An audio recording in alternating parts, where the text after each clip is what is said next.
Good morning. It is Thursday, June 19th. Here's what we're working on. A Competition Bureau is about to release its final report into Canada's airline market study. An Iranian missile slammed into the main hospital in southern Israel early this morning. And Bo Bichette and Vladdy Guerrero Jr. helped the Blue Jays with a huge win over Arizona.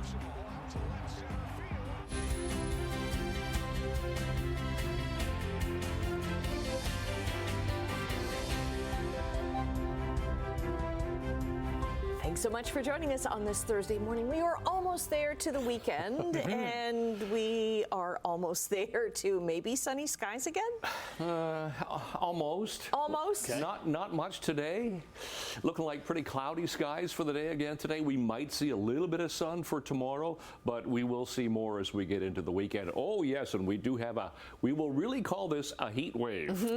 Starting on Sunday, Monday, and Tuesday, we are looking for a heat to really build in. We'll have a high one of those days of 34 degrees. So heat wave, of course, is where you get 3 days of the temperature. Doesn't matter about the humidity. Temperature just being in the 30s, and that's going to happen. Today, we drop a little bit as far as temperatures are concerned. We're going to hit 23 for the high. We're sitting at about 19 right now, so it's still a mild start, and it's a cloudy start, as you can see on that camera behind me. But cloudy skies, chance of showers or drizzle for the day today. 23, feeling like 27. Okay, we'll talk about that coming up.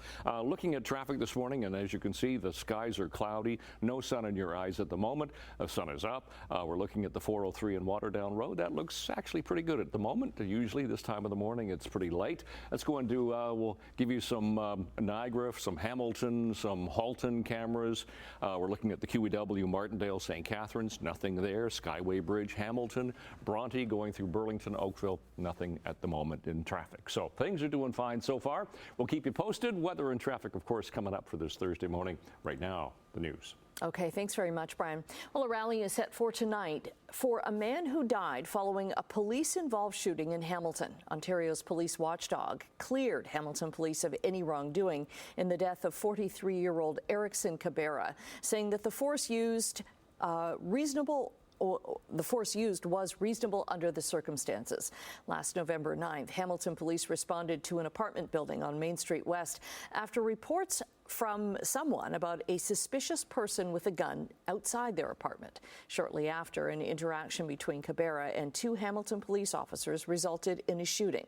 The SIU report says the officers saw Cabrera moving towards them down the hallway with what appeared to be a handgun. Believing they were in danger, the officers fired multiple shots. Cabrera's family says they're disappointed with the SIU's findings. The rally tonight starts at 6 o'clock, just outside of Hamilton City Hall. We'll have the details on it on the evening news at 6. Ontario Premier Doug Ford is facing backlash from some Indigenous leaders over comments he made about the controversial Bill 5 ahead of a meeting his office confirmed to us with 40 chiefs today.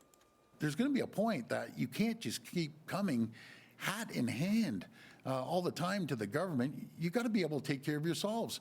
And when you literally have gold mines, nickel mines, every type of critical mineral that the world wants, and you're saying, no, I don't want to touch that. By the way, give me money. Not going to happen. Ontario's only Indigenous MPP, Sol Mamakwa, responded to the remarks, calling them deeply offensive and racist.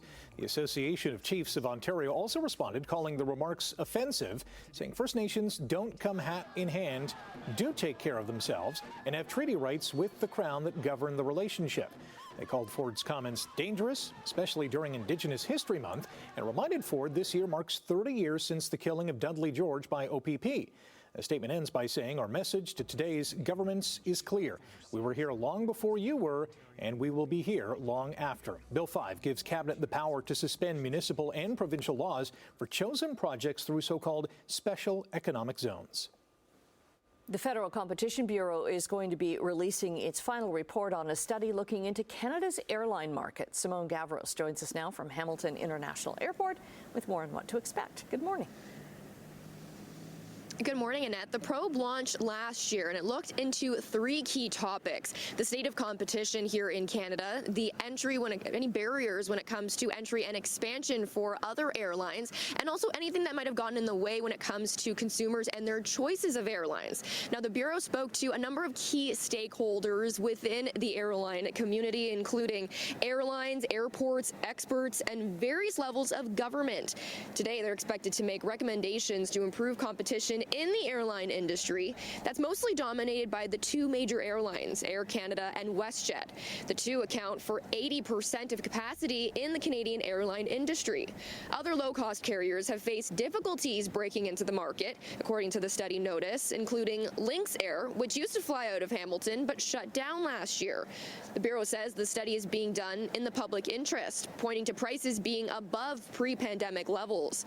The goal is to reduce prices for travelers, make access to flights easier, and improve quality of service, especially at a time when domestic travel is being encouraged.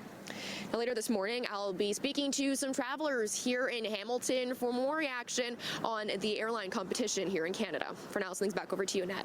Okay, thanks very much, Simone. A 3-year-old girl missing from Montreal has been found near Ottawa. Police say a tip from the public ended the 4-day search for Claire Bell. She was spotted yesterday afternoon by an OPP drone alone near a highway on-ramp, not very far from Castleman, Ontario. She's said to be doing well. Her 34-year-old mother has been charged with abandonment of a child. A missing person from Barrie may be in Hamilton. Barrie police believe 32-year-old Taylor traveled to Hamilton in March and may still be in the city. They did not release Taylor's last name. Taylor is white, about 5'5", with blue eyes, short black hair, and a wrist tattoo that says Trini Bear. A case of measles has been confirmed in Oakville, and Halton Region Public Health warns it's possible that people may have been exposed to a virus at this medical building in town. Anyone who was at 3075 Hospital Gate last Thursday between 2:10 in the afternoon and 7:30 at night could be at risk. The building across from Oakville Trafalgar Memorial Hospital houses a number of dental, diagnostic, and medical offices. Well, a special medal has been presented to a special member of the Hamilton Argylls. The Netherlands Medal of Remembrance honors the soldiers who helped liberate their country during the Second World War. Lance Corporal Tony Mastromateo of the Argylls was one of them, serving in the Netherlands from mid-September to late October of 1944. The president of the Dutch-Canadian Veterans Association, on behalf of the Vice Consul of the Netherlands, presented a Thank You Canada Anniversary Medal to Lance Corporal Mastromateo yesterday in Toronto. He is the last surviving Argyll of more than 3,300 who served in the Second World War. He also fought in France and Belgium. And just last month, Tony turned 104. Again, sir, thank you for your service. Sportsline, and as we enter the dog days of summer, the Blue Jays are playing their best baseball of the season. Flower, left-hander, four-seamer, top of the zone, locked the same, up and in. Bichette drives the ball out to left center field, and it's gone. Bo Bichette led off the game with a home run, and Vladdy Guerrero Jr. drove in 3 as Toronto whipped Arizona 8-1. Lefty Eric Lauer was sensational on the mound, allowing only 1 earned run over 5 innings, while striking out 8 batters and walking just 1. Toronto improved to 24-13 at home, and with an overall record of 40-33, the Jays are just 2 games behind the Yankees for first place in the division. The Jays will go for the series sweep this afternoon. Indiana hosts Oklahoma City tonight in Game 6 of the NBA Finals. One of the key storylines is the health of Indiana's Tyrese Halliburton, who's dealing with a strained right calf and is a game-time decision. You're asking me, so I think I have to be as smart as I want to be. I have to understand the risks, ask the right questions. But I'm a competitor. I want to play. I'm gonna do everything in my power to play, and that's just what it is. But I mean, I think the answer to that is dependent on who you ask. Shai Gilgeous-Alexander and the Thunder lead the series 3-2, and not only is SGA 1 win away from his first NBA championship, he's also trying to become the 11th Canadian to win a title and the first from Hamilton. After purchasing the LA Lakers in 1979, the Buss family has agreed to sell the controlling stake of the team to TWG Global CEO Mark Walter for $10 billion, the most ever for a professional sports franchise. Walter also owns the LA Dodgers and the Professional Women's Hockey League and owns a piece of the LA Sparks, Chelsea FC, and Cadillac's fledgling Formula One team. As part of the deal, Jeannie Buss intends to remain as governor. Canadian men's coach Jesse Marsh is in trouble with CONCACAF again. Now, there's little information as to why, but we do know that the governing body for the Confederation of North Central America and Caribbean Association Football has launched disciplinary proceedings against Canada Soccer and Marsh for incidents that occurred during Canada's 6-0 win over Honduras at the Gold Cup. Marsh wasn't on the pitch at Vancouver's BC Place because he was already serving the first of a 2-match suspension. Week 3 of the CFL season kicks off tonight in Edmonton, where the 0-1 Elks host 2-0 Montreal. The Argos host Saskatchewan tomorrow night. And on Saturday, Ottawa travels to Calgary, and BC welcomes Winnipeg. The 0-2 Tiger Cats are on the bye this week before they host Montreal on June 27th. Smiths Falls native Brooke Henderson and Mississauga's Savannah Grewal tee off today in the Women's PGA Championship in Texas. Henderson won the tournament in 2016 when she was just 18. Dundas's Mackenzie Hughes is one of 4 Canadians playing in today's opening round of the Travelers Championship in Connecticut. Okay, 6:11. It's Thursday morning, 19th of June. It's fairly cloudy. Now, we're going to call it a mostly cloudy sky. So if you see some sunshine, enjoy, because it's going to be fairly cloudy today. All right, let's check traffic first of all. 403 Waterdown Road, moving nicely, so nothing to see there at the moment. All looking good. MTO traffic cameras, just a few. QEW Glendale, nothing there. The Red Hill Creek camera, Toronto bound away from us toward the Skyway, looks good. Fairview on the other side of the Skyway, nothing there. Ford plant, all doing fine. Same with Cooksville Creek. It's a little bit slow here as you head toward, toward Etobicoke Creek and the 427. This is a good time to remind you, tomorrow night, it's the closure of 2 lanes of the Niagara-bound Skyway Bridge. It's going to be construction over the weekend, and that's closed until Monday morning, but 2 lanes will be open for the weekend. Only 2. All right, let's get to our temperature that we have starting our morning here. Temperature at the morning here is sitting at 19 degrees, so a little bit cooler than yesterday morning. The winds are stronger, though. South 21 gusting to 32. They were around 40 last hour, so they're dying off a little bit. The sky is mostly cloudy at the moment, and for school today, we are looking for fairly cloudy skies as we grind into the last few days of school. Mainly cloudy to cloudy skies with showers possible, but that wind will pick up. It'll be southwest 30 gusting to 60. So a little bit cooler for the day. Air quality risk today is in the low risk category. No problems there. That's the precipitation that we've had over the past 6 hours. We did have some thunderstorms rumble through. We had a really heavy, little patchy downpour that passed through about 3:45 this morning. It was like, what the heck is that? It lasted for about 10 seconds and it was gone. So we have a cold front approaching. That's what's going to give us a little bit cooler temperatures for the next couple of days. And then warm front approaching, and that's what's going to pull in the heat as we get into the latter part of the weekend. And it's going to be fairly unsettled, really, for the next couple of days. So today we're looking at clouds, showers, temperatures cooler today. We should hit 22, 23, and there's that, it's about a 40% chance of showers.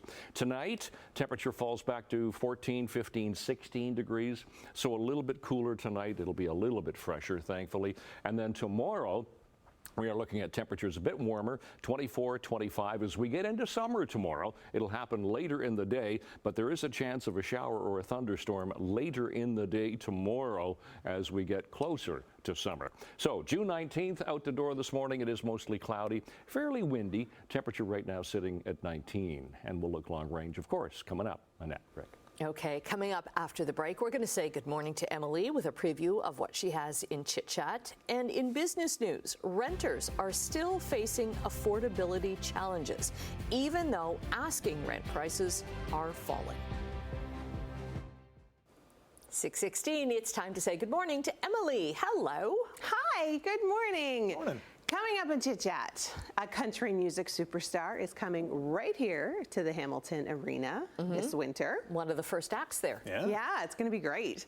A dating app is launching a new feature that can prevent people from creating fake profiles, and it'll stop you from dating robots. It's always good. That's always a plus. That's a problem. Right? It actually, it really is, which is shocking. And we'll take a look at the first trailer for Jeremy Allen White's Bruce Springsteen biopic. Nice. Okay. All right, looking forward to that. In business news this morning, our dollar is down another 10 basis points. It's back under 73 cents U.S. Gold is down more than $23 an ounce. Crude oil up 65 cents to $75.79 U.S. a barrel. Checking midday trading in Europe, markets have dropped in London, Frankfurt, and Paris. In Asia, markets were down because of worries about fighting in the Middle East. And in North American markets, Bay Street got a midday boost from the base metals sector. The TSX gained 18 points, the Dow lost 44, and the Nasdaq gained 25. Canadian renters are still struggling with affordability despite 8 straight months of declining asking rents. Royal LePage says more than half of renters in this country spend over 30% of their income on rent. That's caused 4 in 10 respondents to reduce spending on things like groceries and food. 3 in 10 have reduced their contributions to savings or retirement. Ottawa says the average Canadian family could save around $280 in taxes thanks to the Liberal government's proposed income tax cut. The Parliamentary Budget Office estimates that 1 percentage point cut to the bottom income tax bracket will help, but not as much as some might expect. The PBO says a dual income couple with a child, both earning in the second income bracket, would see the biggest benefit, saving roughly $750 a year. Prime Minister Mark Carney has pitched potential annual savings of up to $825 per dual income family. The Liberals introduced a Ways and Means motion last month to implement the cut starting July 1st. But legislation to officially enact it is still making its way through Parliament. A new survey shows 70% of Canadians would support reducing mail delivery to 3 days a week from 5. The Angus Reid survey also found 2/3 of Canadians are opposed to the idea of privatizing the Crown Corporation. They think Canada Post should remain owned by the government.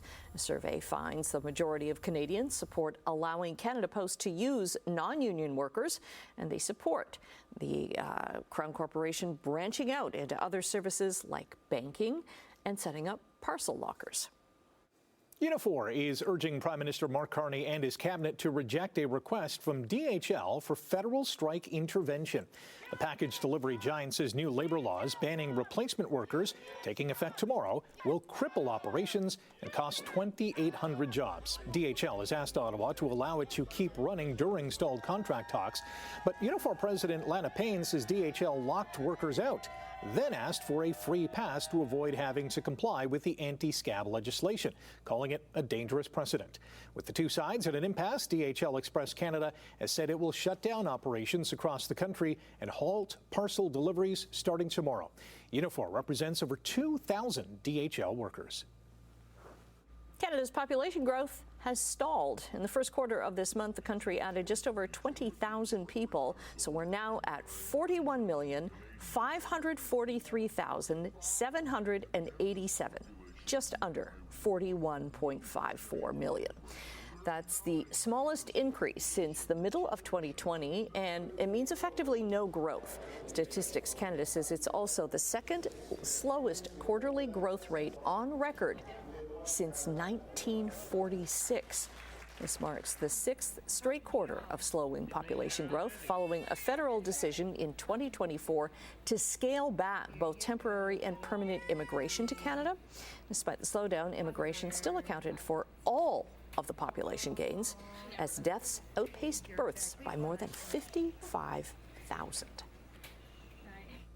Now we're going to take a quick time out. Brian is going to be back with traffic and your 7-day forecast. Stay with us.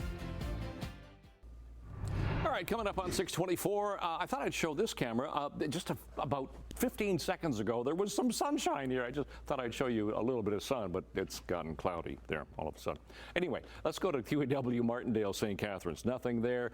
Top of the Skyway Bridge is getting a little bit busier right now. I can almost see some sun there. That looks nice. Bronte Road looks good all the way through Sheridan. Not a lot to see on the QEW. Even the 403 going through Mississauga. That's just west of Winston Churchill. Looks pretty good so far this morning. All right, let's check temperatures that we have at the moment. We're sitting at 19 degrees for Hamilton, a little cooler than it was this time yesterday morning. We were 21, 20 for Grimsby, Mississauga, 19 for Toronto as well. So seasonal temperatures this time of year.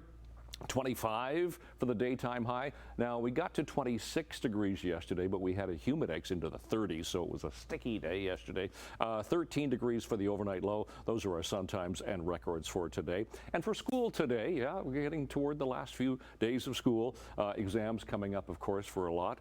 19 degrees for the first bell this morning, cloudy, chance of showers, and then showers again for after school, and that's the forecast high for the day. We should be 23, so 23 today. It'll feel like 27. There's that a cloud with chance of showers for the day today. Down to 15 tonight. Tomorrow the temperature climbs a bit, 25 degrees with a humidex of 33. Showers, possible thunderstorms as we get into summer later in the day. Look at Saturday and Sunday. Both days beautiful sunshine. It's going to be windy on Saturday as that warm front starts to approach. 27 Saturday, and then it's a 3-day heat wave. We're looking at 31 on Sunday, 34 on Monday, 32 on Tuesday, and then it dips a bit for Wednesday, 25 with chance of showers. Heat wave. I'm going to be singing Martha and the Vandellas all for the.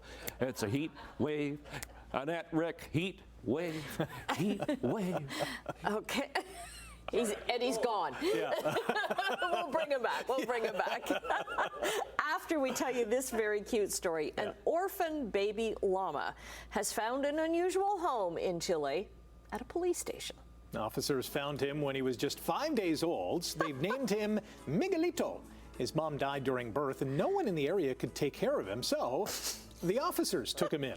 Miguelito is now 3 months old and still being bottle fed. He spends his days following police around the station. Chilean police are sharing his story on their YouTube page. And while he's not solving crimes just yet, he is guilty of stealing hearts. I love this. You imagine? That is awesome. Miguelito is in the cruiser. Oh, hello. What are you in for? Can I see your papers, please? That's awesome. Wow. Miguelito, fighting crime in Chile. It's great to see. Stay with us. More to come after the break. Maybe some more Miguelito. Can we have llama music?